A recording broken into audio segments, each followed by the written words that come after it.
Bismillah. Adrien avait l'impression d'avoir perdu l'esprit, tellement son propre comportement le décontenançait.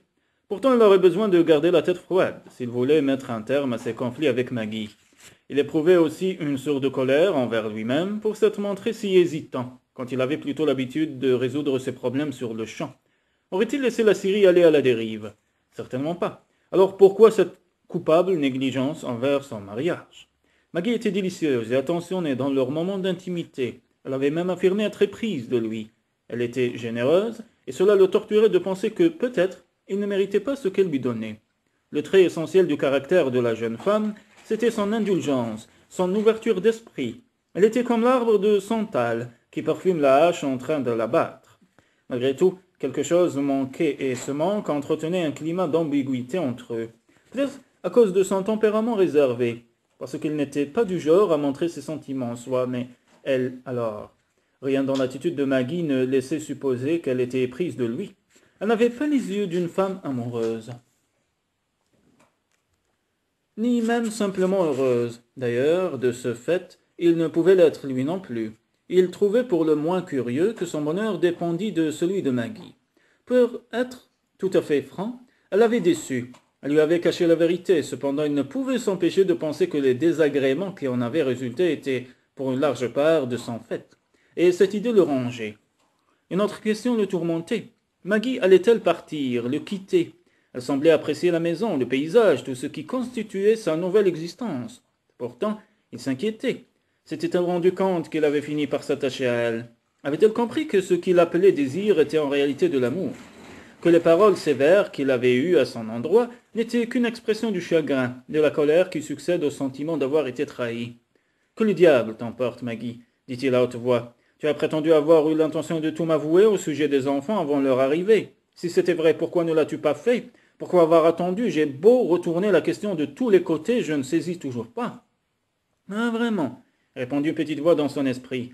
Il ne t'est jamais venu à l'idée que c'était peut-être pour les mêmes raisons qui font que toi, tu hésites encore à lui exprimer tes sentiments? Qu'elle était peut-être morte de peur exactement comme toi. Plus il réfléchissait, plus il était convaincu d'être coupable des mêmes fautes qu'il reprochait à Maggie.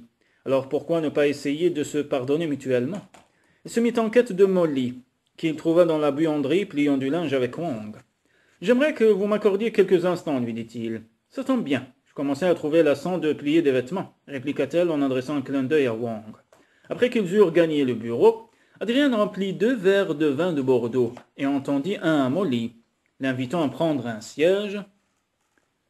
Dites-moi, Molly, Maggie a-t-elle l'intention de repartir en Écosse? La cuisinière haussa un sourcil. Pourquoi ne le lui demandez-vous pas? Parce que c'est à vous que je le demande. Alors, si tel était le cas, ce n'est pas moi qui le lui reprocherai. Répondez, s'il vous plaît. A-t-elle l'intention de repartir, oui ou non? Pourquoi ne repartirait-elle pas? Si ma mémoire est bonne, c'est bien que ce que vous vouliez quand les enfants sont arrivés. Adrien serra les poings, en se demandant pourquoi les conversations avec les femmes étaient toujours si compliquées. Molly, soupira-t-il, je ne cherche pas à vous faire parler contre votre volonté. Je vous ai fait venir dans ce bureau parce que j'ai besoin que vous m'aidiez. Molly parut se radoucir, ce qui ne lui était pas arrivé depuis longtemps en sa présence, songea Adrien. Eh bien, sachant le terrible effort qu'a dû vous coûter un tel aveu, c'est le moins que je puisse faire. Merci. Voyez-vous, j'ai eu un entretien à peu près similaire avec Maggie. Vraiment, vraiment. Mais pas au sujet de son départ. C'était juste après que vous avez appris qu'elle avait déjà été mariée. Elle vous en avait parlé? Oui, ainsi que de ses enfants. Il fronça les sourcils. Vous saviez? Pendant tout ce temps, vous saviez son sujet? Tout à fait. Et vous ne m'avez rien dit. Ce n'était que pas à moi de le faire. Il grimaça. Poursuivez. Elle m'a avoué l'existence de ses enfants et m'a demandé conseil sur l'attitude qu'elle devait adopter vis-à-vis de vous. Et vous lui avez conseillé de tout me révéler? Pas du tout. Je lui ai dit d'attendre, de vous donner d'abord un peu de temps à tous les deux. Je me rends compte aujourd'hui que j'ai commis une erreur, et c'est pour cette raison que je me garderai de vous donner des conseils, conclut Molly en se levant. Merci pour le verre de Bordeaux. Au moment où elle allait ouvrir la porte, Adrien l'arrêta. Mais si vous étiez à ma place, Molly, que feriez-vous? Elle se retourna. Si j'étais vous, je ne laisserais pas la situation se détériorer plus qu'elle ne l'est déjà. Si vous l'aimez, si vous voulez qu'il reste, elle et les enfants, vous feriez mieux de le lui dire, dès à présent. Il passa la main dans ses cheveux.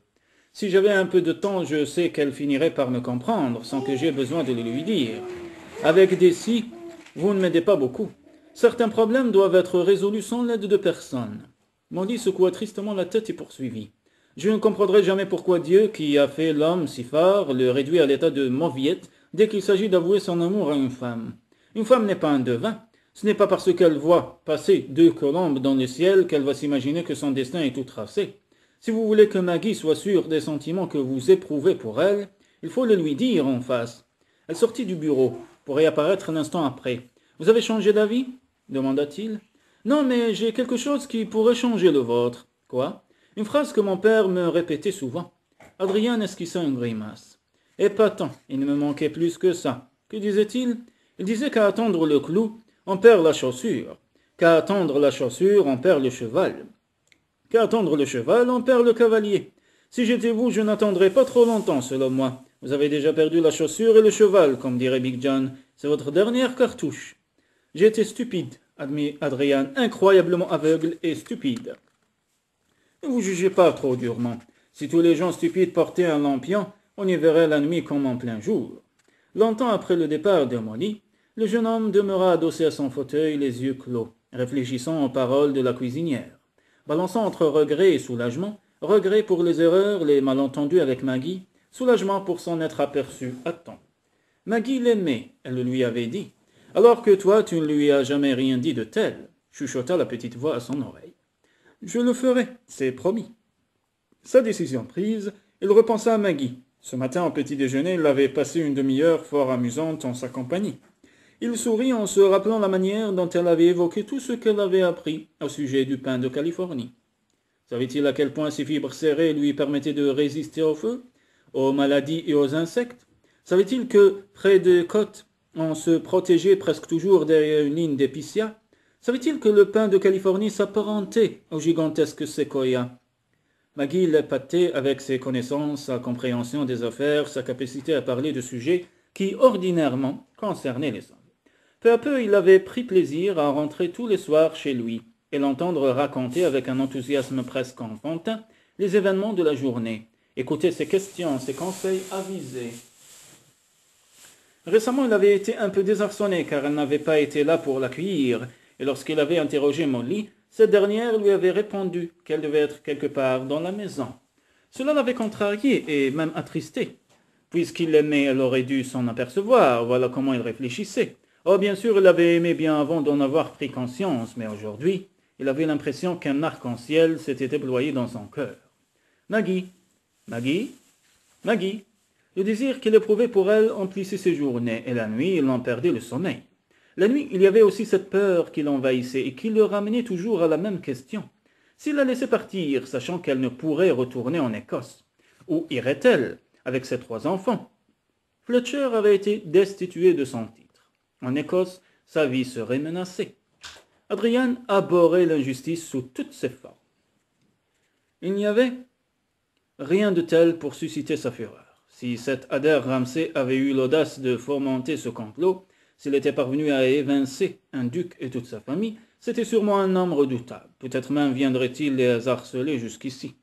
Il fit pivoter son siège pour regarder par la fenêtre. D'où il se trouvait, il pouvait voir Fletcher, qui faisait travailler son cheval.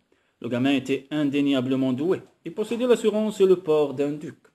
Adrien s'emploierait à ce qu'il demeurât en sécurité à n'importe quel prix. Le besoin le prit soudainement de s'éclaircir les idées et d'aller faire une promenade sur la falaise. Mais à peine avait-il mis le pied dehors qu'il aperçut Ainsley, qui s'évertuait à attacher l'âne à une carriole. « Attends, lui dit-il, tu ne peux atteler un âne à une carriole avec une simple corde autour du cou. Tu ne voudrais pas que Heather s'étrangle, n'est-ce pas ?» L'enfant secoua la tête.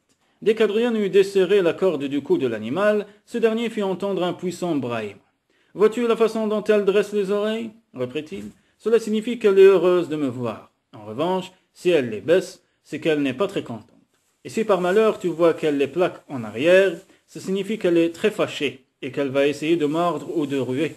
Puisque tu sembles vouloir l'atteler à ta petite carriole, je demanderai qu'on lui fabrique un harnais. » Levant les yeux, il aperçut alors Maggie à quelques pas de là. Elle le regardait avec tant d'insistance qu'il en fut décontenancé. Voulait-elle lui faire des reproches par hasard? Elle allait l'étrangler, bougonna-t-il avant de s'éloigner. Les mains enfoncées dans les poches, Adrien chemina le long du sentier qui suivait la crête. Le soleil déclinait, disque d'un blanc aveuglant sur fond de ciel immaculé. Un caillou roula, rebondit sur les rochers et tomba dans la mer avec un plouf qu'il perçut très distinctement. Il se retourna et vit Ainsley qui le suivait en tenant son âne par le licol. « Va-t'en, tu ne devrais pas être ici, la gronda-t-il, c'est dangereux. » Comme ces paroles ne produisaient pas l'effet escompté, il ajouta d'un ton bourru. « Ce n'est pas un endroit pour les enfants, retourne à la maison. » Il reprit sa route et se retourna 1 minute plus tard pour se rendre compte qu'Ainsley était toujours là. « Vas-tu m'écouter? Retourne à la maison, enfant, que je ne te donne une fessée. Je t'ai dit que ce n'était pas un endroit pour toi. » Ainsley le contempla de ses grands yeux tristes, puis rebroussa chemin.